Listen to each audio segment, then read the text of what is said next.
Hi everyone, and a warm welcome to our second episode of XD Coffee Chats. Firstly, I'll introduce myself. So my name's Lee Jeffrey. I'm a UX team lead here at Sage, and today I'm joined by Jen Locke, who's a senior user researcher working in our experience platform team. So yeah, good afternoon to Jen, and nice to see you. So Jen, we've started a little bit of a tradition by asking the guest speaker an icebreaker question. So if you don't mind, here we go. If you could be anywhere in the world right now, drinking a coffee, where would you be and what would you be drinking and why? I would be drinking an iced coffee somewhere in a hot country, most likely Florida, because that's where my mom lives. So I'd love to be there right now, sitting on her patio, looking off at the lake that she lives next to, where there's an alligator, and looking for the alligator as I drink my coffee. That sounds amazing. Apart from the alligator, maybe. Yeah, yeah. Yes. Very nice. Yeah, I'm in Manchester at the minute, but yeah, I think I would swap Florida for Manchester at this moment in time. Yeah.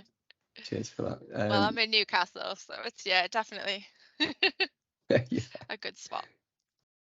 Yeah, so I guess let's get underway then. So XD Coffee Chats is a monthly meetup where we get to meet different people from our experience design team at Sage. So from UX to research, kind of solution design, content, and accessibility was what we looked at last month. So it kind of gives us a platform to share updates to colleagues around Sage, but also to people in external design communities as well. So today is episode 2, and the spotlight is on user research. So I think I, for one, appreciate the importance of user research, not only kind of as a pivotal part of the design process, but kind of how research teams share their expertise and create an environment that allows us designers to use data and insights to kind of drive decisions and validate our approach. So in this session, we'll meet Jen, and she'll take us through her journey and how the team's scaled and some of the tools they use to support the design team and our research activities at Sage. So yeah, that's all from me at the moment. I'll now hand you over to Jen, and she'll introduce herself and explore her talk, which is titled "To Infinity and Beyond: The Story of a Growing User Research Team." So I've heard there's a few Pixar references in here, so as you can probably tell from the title. So if you're a Pixar fan, I think you're in for a bit of a treat. So please feel free to use the Q&A if it's available to you in Teams, but then if not, use the chat function, and then we'll try and cover off questions at the end before we close out. So yeah, pass over to you, Jem. Thank you, everybody, for joining us today. So, like Lee said, the title is of today's chat is "To Infinity and Beyond: The Story of a Growing User Research Team." So, I know there are some people here who are not from Sage, so I'm just going to give you a little bit of background. So who are we as Sage? So we simplify accounting processes for small and medium-sized businesses, and we've been doing that for over 40 years. So we have finance, HR, payroll software, FTSE 100 company, and we have millions of customers across many countries, continents. So we do work internationally, so quite a big customer base. And the XD team, so our experience design team, it consists of accessibility colleagues, solution design colleagues, UX design colleagues, content design, and user researchers. So if I say UXDs in the presentation or CDs or UXRs, I am referring to designers, content designers, user researchers. So that is our team, and that is who we're made up of. So I'm going to start off with the story, which is basically what the title says. So scaling a team, a story. So imagine it's 2019. I'm just going to set the scene. So around the world, Marvel fans said goodbye to Tony Stark in the last of the Avengers films. Fans of the UK royal family rejoiced at the arrival of Prince Archie. Game of Thrones fans were saddened by the end of 8 seasons of nail-biting drama. And Disney Plus launched, introducing the world to The Mandalorian and the adorable baby Yoda. Meanwhile, in the magical city of Newcastle, a new chapter was beginning for Sage, which is where we're based. So our story begins with one single heroic user researcher, or a UXR. And this hero worked within a small team. So our XD team at that time was very small. One UX manager, 4 UX designers, and 2 content designers. And our single heroic user researcher. So only a short time later, um, two teams merged together. So 5 more UX designers from another team arrived. So two teams merged together, and the team became 9 designers on the team. Still 2 content designers, but only 1 UXR, so only 1 researcher. So our UX manager Ben told me that in July 2019 he had 7 team members reporting to him. And then in August 2019, those 2 teams merged together, and then they had 13 members on the team, including a conversation designer as well. So at that time, he was the only UX manager. And here we are, our very sad and lonely UX researcher, all of a sudden became very, very busy. So that heroic researcher really needed some help. So as the team was growing, another researcher joined the team to help manage the increase in demand. So soon we jumped to 2020, and by the summer of that year, despite a pandemic, the XD team was growing fast, and 3 more researchers were hired as the team began to scale. So that brings us a total of we jumped up to about 7 team members at that point. XD team continued to grow exponentially and it soon had 17 members. And keeping organized became a really huge challenge. So as 2020 ticked by and then we went into 2021, the team was growing. And what we were finding is that it was really hard just to keep on top of things, in terms of communication, in terms of processes and things like that. So things were just getting a little bit, a bit overwhelming. We had more capacity, but the kind of organizational stuff was difficult. So at that time, our heroic researcher and the team we had at the time decided that we really, really needed somebody to support us with the sort of operational and organizational side of things. So at that time, we found somebody to support us with that. So another UX researcher came on board to help manage the research operations side of things. So that role was designed specifically with research operations in mind, which I'll cover off in a future slide exactly what we mean by that.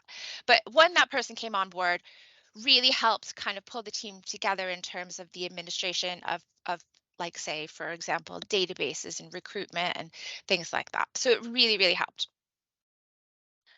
So the XD team as a whole was becoming really, really big. And between 2019 and 2023, the XD team as a whole at Sage grew by nearly 938%. So this was a massive, massive increase in a space of 4 years. So you can imagine that was really, um, you know, really quite difficult, really, really positive and really amazing. But at the same time, we were learning as we went along. So the team itself, the research team, currently now we have 9 user researchers working in XD, specifically in our team. So our hero is no longer alone. We also work with user researchers in other areas of the business. So the 9 user researchers just within XD, we have other user researchers working across Sage, and we do link up with them for particular reasons. We join up and we have like a UX researcher guild. We are planning a conference. We would like to do a conference in the future. So across the business, there are more than 9 user researchers, but in our immediate team, that's how many we've got.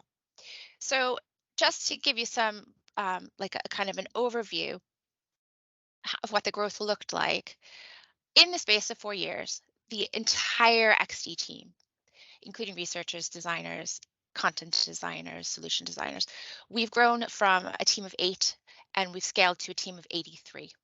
So just looking at that, you can see the massive growth. So July 2019, there's that small team size. And over the time, we have 3 UX managers now. We have 51 UX designers by most recent count, 20 content designers, and 9 user researchers. So you can imagine that growth and that scale of growth um, is quite is is a massive challenge because as a research team, and specifically thinking just about the research team, we've gone from 1 to 9, which is going from working quite independently and sort of managing your own time, to then to 2, which is, you just communicating between each other, to having a team of 9, which requires a lot more coordination, a lot more sharing of resources. So it provides a lot of opportunity, but it also comes with challenges. So from solo researcher to a small team, um, building up from one single researcher working independently to that team of 9 has been a lot of hard work. So, as researchers, we are always doing research, we are always speaking to customers, but alongside that, we're trying to build the capacity of the team. We're trying to, we've been establishing team meetings, we've been trying to refine our processes, refine the way we work together. We've learned a lot along the way. So, I'm going to talk about some of our reflections from the last few years. So, what have we learned as we've grown? So, as we've grown from 1 till 9. So, the first kind of thing we've learned is that scaling a team is more than just increasing capacity. It's about creating a community. So, like I said, as a small team of maybe 1 or 2 or 3, you're kind of working quite independently. When we have that smaller number of team members, you were sort of assigned to a product area. You maybe took charge of your own recruitment. You managed you kept your research findings in your own files maybe, and you shared them with your immediate project team. So communication was easier. There was less of you. There's less to worry about. Less worry about managing user panels, for example, or repeating work that's already been done because you're smaller. And we built up a participant database since the start of the team. Um, but it was fairly easy at that time to share that information and keep track of it. So if we had spoken to a particular research participant in a team of 3, would have a shared spreadsheet, and we would just kind of, mark it off that we'd spoken to that person and when we'd last spoken to them, for example. The same with things like recruitment. We kind of knew what each other were doing. But as the team grew, it really became essential to it was about creating a community. So it kind of happened organically in a way. As more people joined the team, we saw a community form. So we were meeting up regularly. As the team grew, we were having more regular meetings and, we were having weekly meetings. The team soon got larger. We were sharing ideas. We were starting to put into place plans for things that we really wanted to do going forward as a team. And things like, because soon there were twice as many of us sharing the same participant database, for example. So we were, trying to work out how we were going to manage that a little bit better. And that's why we ended up hiring somebody whose remit is looking after the operational side of things to help us and help support us with that. And there's lots of, like kind of sharing best practices, looking at how we can improve what we do, how we can improve our methods, how we can improve the efficiency of what we were doing, that kind of thing. And basically, it was just nice to have other researchers to talk to share ideas with, to share our experiences with, to learn from. As the team was growing, we were able to do more mentoring of newer colleagues. And, that was something that became much more possible with a larger team. So that community thing really kind of established itself over time. And now our meetups are happening every other week, but we've got sort of things we're working on together as a team with the support of our research operations person, Paula. So really, it's really about we've come together. We're working on things together at the same time as doing our product specific research and project specific research. So yeah, it's also made us more visible because we're a community. We've been able to kind of share out things like this, doing talks. We've had the ability to go to conferences and speak at conferences, and it's just like there's more of us, so we're trying to increase the visibility of user research within Sage. So that's the first thing we learned about, community building and kind of communication and sharing best practices amongst ourselves. The second thing we learned, which I've touched on already, is that larger teams really need a stronger focus on research operations. And this is really key because, like I said, as we grew, it became trickier and trickier to keep track of our research panel, to manage incentives. So sending out thank you incentives to our participants. We always send out like an Amazon voucher or a Marks and Spencer's voucher or a charity donation option. And just managing that and keeping track of that, became more difficult. Um, and also things like just the everyday management of recruitment is like just increasing the number of people on our panel. We were relying primarily on our internal panel, and then we would use an agency to recruit people if we needed non-Sage customers. So we were using lots of agency support to kind of recruit. So now, because we have somebody to support us in that, we can now focus more on the research side, and we're not all juggling and trying to align ourselves with spreadsheets, for example. We've got one person who kind of looks after that for us and helps us manage that. But we really, in terms of research operations, it's not just recruitment and spreadsheets, but research operations encompasses all of this. So this is from the Nielsen Norman Group, and research ops, as it's kind of lovingly called in the research world, is really just orchestrating and optimizing people, processes, craft in order to bring more value and amplify the impact of research at scale. So that just includes participants, recruiting, screening, managing that. That includes governance. So making sure we're doing exactly what we need to be doing in terms of consent, privacy. GDPR is a big one for us, making sure we're following GDPR legislation. So as a bigger team, we need to make sure we have more of an eye on that, and that's much harder to manage. Knowledge, so collecting and sharing research insights, which I'm going to get onto in a second.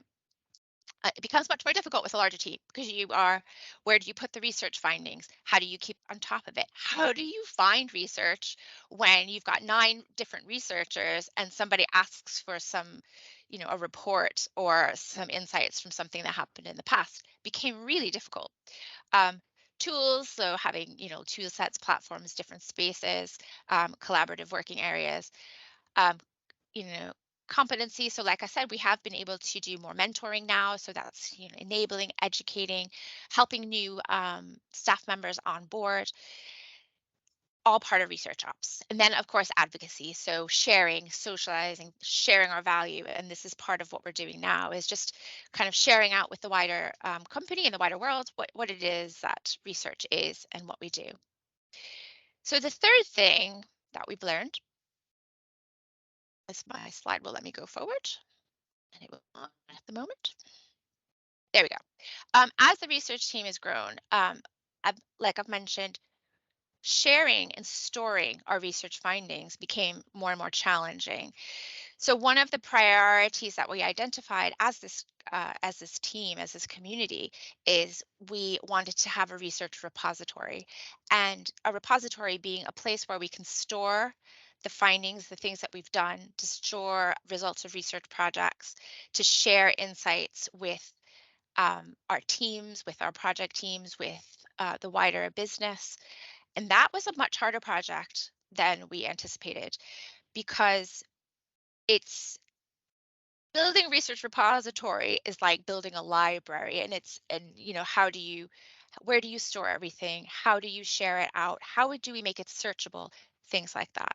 So it took us about a year or even more, because from that kind of idea of having a repository to getting it up and running, we had to go through many processes as a community, as a research community. We ended up using Dovetail, which I can say has been really a really great tool that we are storing our research in. We can do lots of, it's got lots of capability, and it just helps us share out the insights from different projects in a much more accessible way to our different stakeholders. So that's been a really key learning for us, is how we keep that together and how we share that out. So last thing we've learned is about research maturity or UX maturity. So again, this is from Nielsen Norman Group, and if you work in UX, you may have seen this, where you are growing your UX maturity. And as we've scaled, I think it's kind of happened organically, but we've also had to work at a lot of the maturity side of things. So going from absent, which is where UX or user needs are not acknowledged in a business, to user driven. That's where we're headed, and we're really, really aiming to have everything being user driven. But we've been able to kind of go from like emergent up to structured up to almost integrated, because we have more team members and we're better able to work with the wider XD team to make sure that we're embedding research in the design process at an earlier phase, for example, that it becomes very much a part of project planning and project briefs, that is all kind of considered from the start. So in a less mature team, it might be harder to do that, because you're often your requests are quite frequent, and you're maybe doing a lot of testing of designs that have been made. Whereas with a larger team, you're better able to sort of kind of put the case forward that you need to be doing that earlier in the process. So we're still working on that. But, and so research is becoming a bit more planned and is a little bit more consistent as a result. So looking ahead to the future, sorry, um, what we're still learning. So obviously, our team has grown quickly, and we have a lot to learn as we've grown. We're still learning. We're still working on lots of things. So one of the things we are still learning about is improving our recruitment processes. So anybody out there listening who works in research or has done research will know that recruitment is really difficult. And increasing, especially when you're working in such a specific like the kind of products that we talk to accountants, small businesses. We often need to speak to our customers, and it's really difficult to recruit people to kind of come onto our panel. So we are looking at things like, we would like to do more in-person research and go into businesses, for example, and work with them and see what they do in situ and understand how their workflows go. And that's been really tricky. It's something that we're working on. How do we do that more efficiently? How do we kind of advocate for the value of joining a panel and doing sessions with us? So we're still working on that. We're still trying to improve that. And a lot of times as well, with the speed in which projects go, and we need to recruit quickly, sometimes we don't have a lot of time to kind of do that work, to get out there and kind of build the panel a little bit, to make it a bit more kind of full, I suppose. So we're still working on that. But we have made a lot of progress, especially with having a larger team, and a research operations support role has been really, really vital. Second thing is we are still developing our effective prioritization methods. So again, this is really like, our team is still we still have a lot of designers, we still have a lot of projects happening, and we do have 9 UX researchers. So we have much more capacity than we used to, but there's still a lot of research that needs doing. So we are working together as our community, as our team, to we've just one of our team members, Emily, has just done a workshop at UX Scotland, I believe, on prioritization methods. And it's something that we've been talking about, and how to look at the different research needs and requests that come through from the wider XD team, and work out how do we prioritize them. Because although our team is larger, it's not massive. We're not Google, we haven't got like thousands of us. So we do have to still prioritize. So we're working on that now. And we do have some sort of kind of models of how to do that we've been trying. So that's something we're still learning. And last, we're still working on raising awareness of UX research across the business. So I guess one of the things, you know, as we are growing, we're trying to do more advocacy, things like doing this talk, speaking at conferences like I've mentioned, but also just making the wider business more aware of what is UX research? How does it differ, for example, from market research? What are the differences between, we do have other user researchers in Sage, and they don't quite do the same job as we do. So what are the differences, and how can we explain the value of what we do? So I think within the XD team, we've been incredibly well supported, and everybody is very much aware of what research is, UX research. But we're still kind of sharing this out to the wider business. And obviously, I think that's something that's probably industry wide. As UX researchers, I think we do have to advocate for the value of research, especially qualitative research, which is primarily what we do. We do a lot of customer interviews and trying to understand user needs through doing more qualitative research than quantitative. So really kind of advocating for that and sharing that out. So again, we're still working on that. It does require a lot of time. So as time goes on, we're doing more of that. So I think those are my main kind of points that I wanted to kind of raise and say, what we've been doing, how we've scaled. I'm going to turn it over to questions. I know that was quite a quick chat, but I thought I'd leave it open for a discussion. So if anyone's got questions or would like to kind of ask about particular aspects of what I've discussed, I would love to have the chat part of our coffee chat today. So I'll turn it over to Lee to kind of see if anyone's got any questions.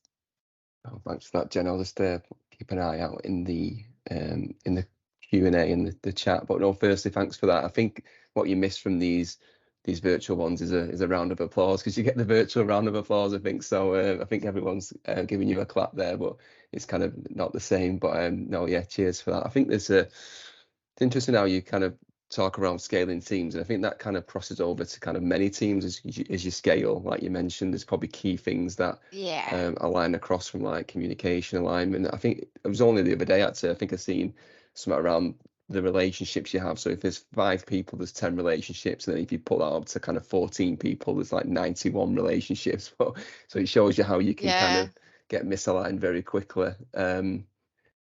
Yeah, and it's something I didn't put into this presentation, but because I wasn't sure if we'd have time to cover it, but things like organizational growth and the sort of like scaling up.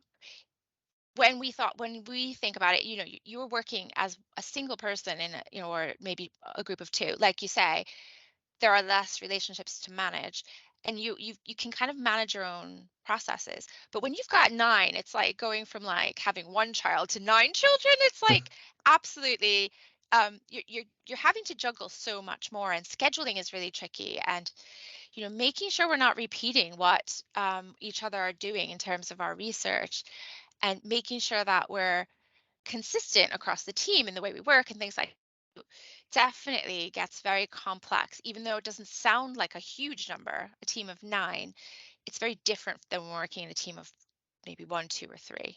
So Oh, definitely. I think the thought of 9 children really did scare me. I think two was definitely enough for me. um, there is a question actually in the Q&A from Camilla. How did you find using Dovetail worked with sharing research knowledge with the wider business outside of UXRs and UXDs? So, from my perspective, and I will happily, like, if any of the research team wants to jump in, please do jump in. I'm gonna, what I'm gonna do is I'm just gonna stop sharing my screen for one brief moment because I can't see anybody. There, I can see the team screen now. So in terms of Dovetail, I think it's been a long learning process for us. And from my perspective, it took us, I mean, it took me like several months just to understand the way it works and the kind of the mental model behind Dovetail in terms of like, because we were very used to putting files into say OneDrive, and it's very linear, and it's kind of, you can't really search across files and things like that. Dovetail is much more of a, it's a database, and to find things you filter down. So you have to, if you need to find something in Dovetail, you kind of have to apply lots of filters to get to what you need. And so I think what we had to do first was learn how that happened, and how it kind of works. And then we needed to work out how to, because there's lots of information in Dovetail if you just go into it. Because as we add more, it's just growing and growing. One of the things we've tried to do is we've created a section of Dovetail, which is just for our insights. So just like the kind of the highlights that team members might need to progress with design work, or that we feel is most relevant to share out. So that's one kind of thing we've done. But once we learned how to apply like filters in the effective way to make it so you only need to see what you need to see, I usually share a research report that only shares out the highlights with the option of digging deeper if you want to. But I have to say, it has been a challenge. And the more people using Dovetail, like, because as they go in this system, um, things are just, there's a lot of stuff in there basically. So we are still getting to grips with it. I'm not gonna lie. Like, it's really only got kind of up and going maybe after, just after Christmas, where we started to really regularly use it, and we're still learning as we go. And if anybody from the team wants to jump in and add to that, please do. Paula says it's still a massive learning curve. So yeah, definitely. It's Yeah, an I think it's iterative. It actually is. Yeah, it's definitely an iterative learning process. It's amazing. It's got a lot of capability, but it's almost so you have to put a lot of time aside to get your head around it first before you can then organize your findings and then share them out. So it's a big commitment at the start. yeah, it's interesting what you say about, because you've got like different user needs there, from like people who just want that high level insight to the ones who actually want to kind of delve into it. So how do you serve that purpose? I think yeah, Yeah. I'm new to Dovetail since coming in at Sage, so I've not used that tool before, but it's been really useful so far. I'm quite keen to see how it progresses. And there's another question actually from Elena. To thank you, so interesting. Do you have any advice on how someone might go about scaling a research team if they didn't have a research ops person within the team? So that's where we were for quite, I guess Paula started in 2021, I want to say. Um, I think what we found was, and we don't have a research manager either. So that's another key kind of part of this. Like, we are embedded within um, like different areas, project area, no, product areas. So we aren't a standalone research team with a research manager. That's not how how we're organized. So that's one of the reasons why that research ops person became so vital, because we didn't have one person sort of kind of overviewing everything, giving us an overview of everything that was happening. So I guess it depends on if the way you're set up, if you have a research kind of a manager or somebody who's got maybe less sort of research time and maybe more time to devote to the processes and procedures of things. If you haven't, and you have sort of a number of researchers but without a central organizing role, um, the first things we did, we had these community meetings, and I think that started us off with aligning what we needed to do. So and we still do. Like I said, we've moved it to every 2 weeks now for now, but in the early days, it was every single week we had an hour set aside where we would sit, and we had a Miro board. We had everything kind of, we planned the agendas for the week, and we still do this. Um, if anybody's got something to bring to the agenda, we pop it on the Miro board. And we go through everything that we want to talk about, and then you assign tasks. So if you say, right, as a team, we've decided we really want to work on improving our user panel, you might add that to your agenda in your kind of community meeting and make sure that you're making actionable tasks and take responsibility for them. I think that's, it's a challenge when you haven't got a central person to kind of help with that. So you really do have to take ownership of particular areas, and you have to decide that as a team. So that can be, it can be hard. I won't lie, but at the same time, so setting up this, meetings that cannot be canceled. Like, set it as a priority for your team. That meeting happened every week and we attended it. Unless you were doing research, we really made that a priority at the start. Um, we also use Trello, and we started, and this is more since Paula came into role, but I can see this could be something you could do without a research ops person, is we've got a Trello board and we map out every single project that's happening and every request that comes through. And we kind of move it along just so we know exactly what's happening across the team. So even if you're using some kind of an organizational tool, as opposed to having a research operations role, something to keep a kind of central point of information, kind of single point of truth, maybe call it that if you like, a Miro board or a Trello board where everything goes and you agree that you're going to keep that updated and really make it a priority. That would be my advice. If anybody else on the team, again, just chime in if you have anything else to add. Yes, then some good tips there. I really liked that around like internal team success metrics. I think that sometimes when you're delivering, you're always on kind of like measuring impact of what you're delivering, but also measuring how you're kind of working as a team as well. Yeah, it's really important to give that time for sure. Yeah. And actually, on that note, like, we can now see everything, like, because we've been um, recording everything that we do to help keep us organized, we now have a really beautiful record of everything we've done. And you can look back and say, look at how much we've done. And it's really, just kind of giving us a picture of actually how much work we have done. I was going to say another point to add, though, as well, is get some support from a manager to kind of come in, because we did have that as well.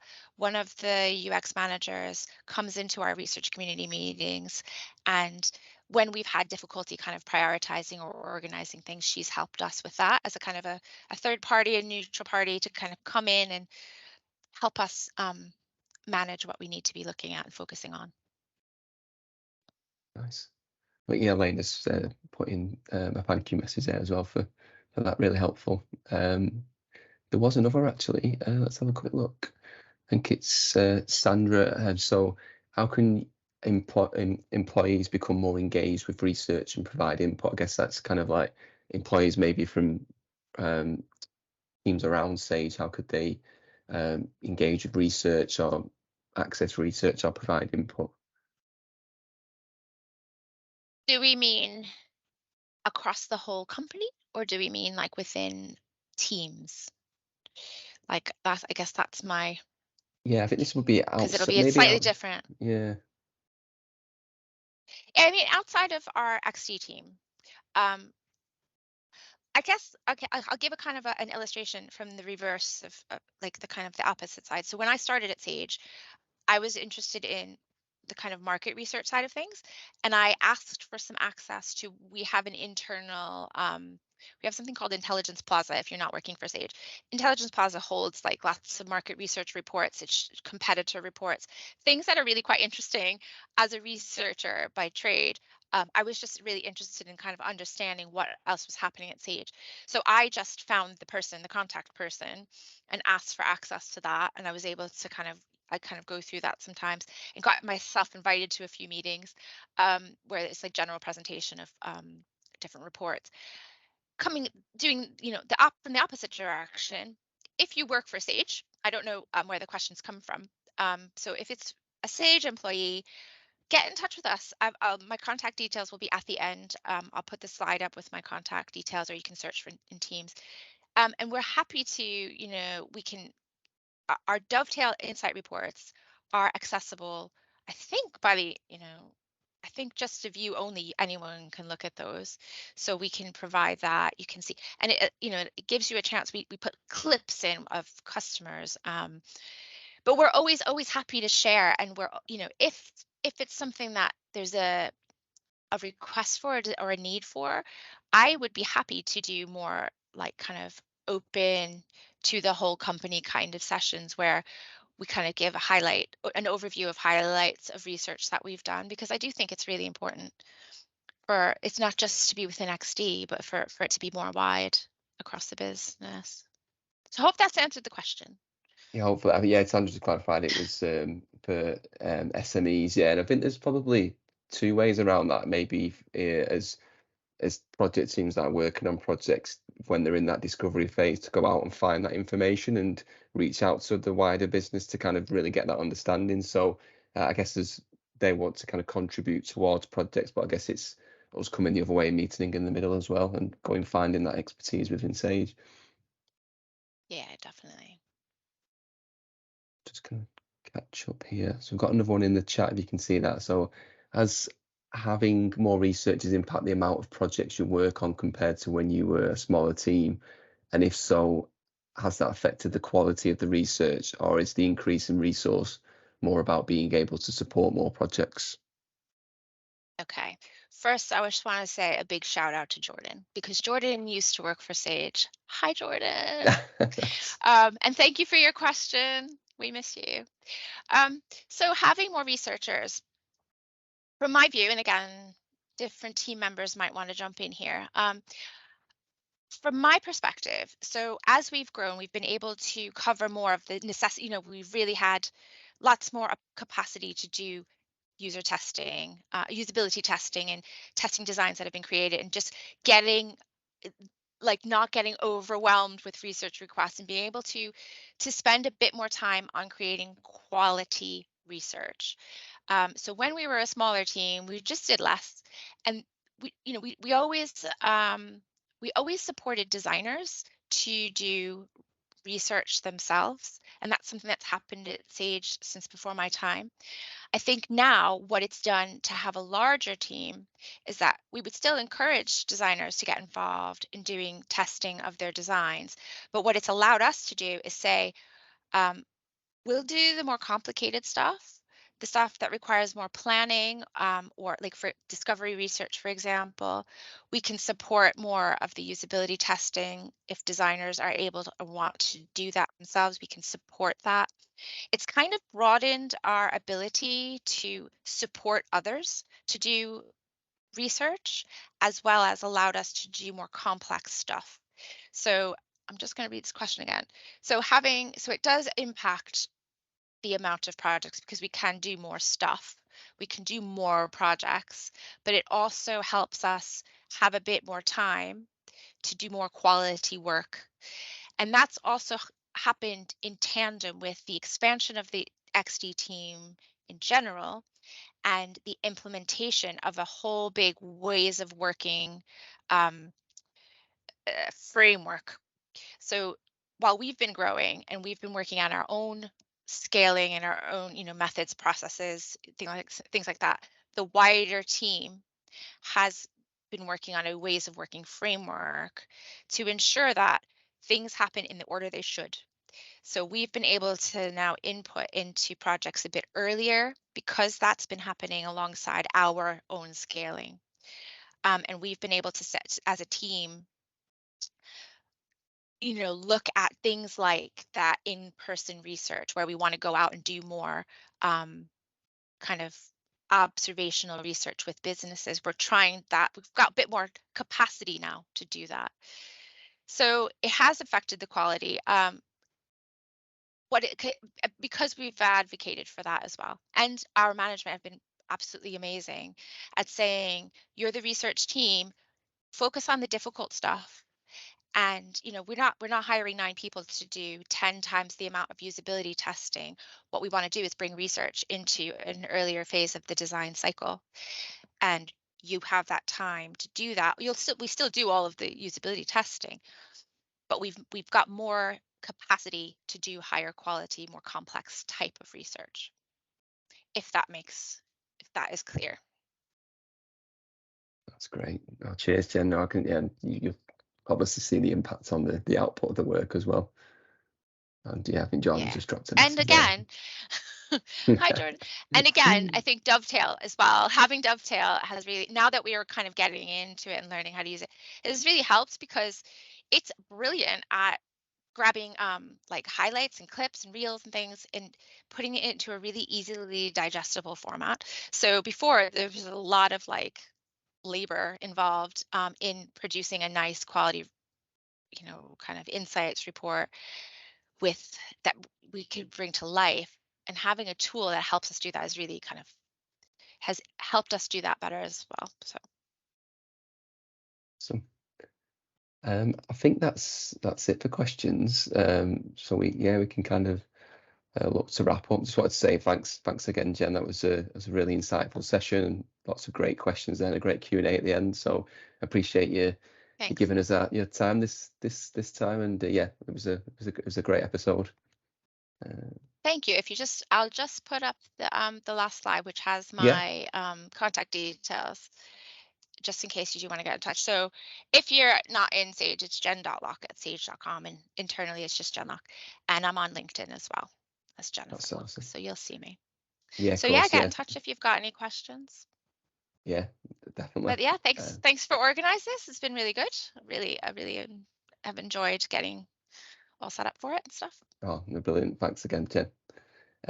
Yeah, so I guess wrap up. So that kind of brings us, we'll move this across to end to our second episode. So huge thanks again to Jen for chatting to us this month and sharing insights from the research team. So next month we'll meet Alessandro, where he's going to be exploring gaining team alignment and improving team well-being. So a bit of a culture focused session. So yeah, looking forward to that one. So that's on the 21st of July.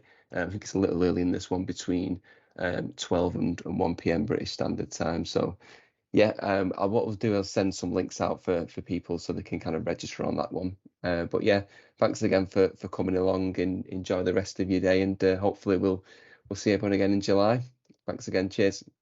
Thank you. Bye Bye. everyone. Cheers. Bye.